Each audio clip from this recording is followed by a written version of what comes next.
Ah bah, c'est sûr que ils auraient pu être à quelques mètres près plus nombreux en tête parce que ça a été sûrement très très dur pour ceux qui ont buté au dernier moment. La porte s'est refermée, mais quand je dis c'est vraiment ça, hein. Bah, toi tu passes plus, toi tu as le droit et voilà, toi t'as plus le droit. Et ensuite, ils ont essayé pendant toute la durée de la marée de trouver la solution ou par le large ou par la côte. Donc, à ce petit jeu-là, ben, c'est sur le large que Lumi Bird, le Pape, enfin tous ceux qui ont réussi après à repartir, même si c'était loin derrière, mais à creuser un tout petit écart quand même avec le gros groupe, c'est ceux qui avaient donné un petit coup sur le large parce que le courant au bord là et le très peu de vent ben, permettait pas de passer le long d'Origny. Puis c'est vraiment très très mal pavé. Tanguy en a fait la mauvaise expérience. Et ça c'était triste quoi. C'était vraiment triste parce que tout le monde essayait de passer et on avait ce bateau échoué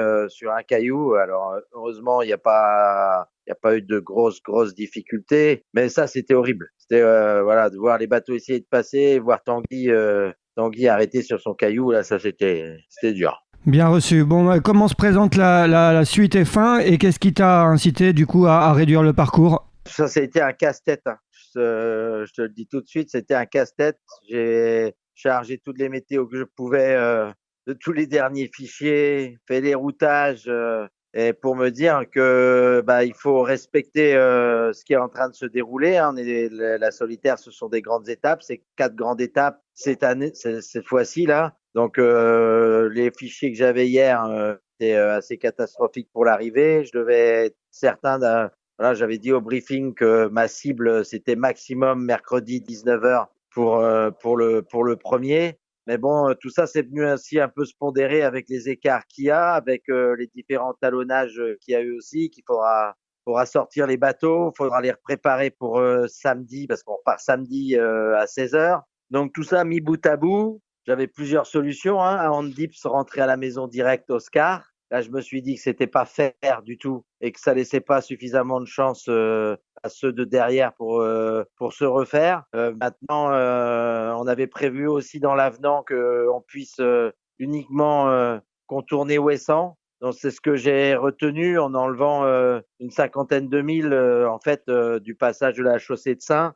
Voilà, ce qui devrait nous faire rentrer dans les temps, on va dire impartis, sans dénaturer cette étape-là, puisque de nouveau on aura un passage délicat dans le frontveur en fonction des timings d'arrivée. Mais là, pour l'instant, comme on n'est vraiment pas fiable sur les fichiers météo, bah, on peut imaginer que les premiers arrivent juste avant une renverse et puis ils restent un peu scotchés et que ça vienne diminuer un peu leur avance sur le groupe de derrière qui lui, tu vois, puisse passer. Ça va quand même se lever, mais il faut attendre l'après-midi pour avoir un peu d'air. Et puis pour ceux qui descendent, ben c'est plutôt pas mal. Ceux qui descendent, ils vont toucher du vent si un peu plus fort. Donc bah, ça risque encore d'être une prime à ceux qui sont devant, quoi. Ok, bien reçu. Pour finir, du coup, ETA du trio de tête, c'est prévu demain fin d'après-midi? Ouais. Même peut-être un peu avant.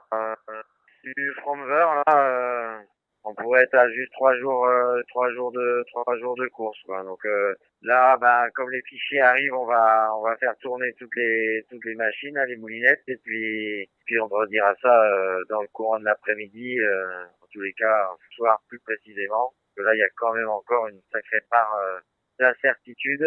Et puis je te dis sur les bateaux, ça va pas chômer, hein.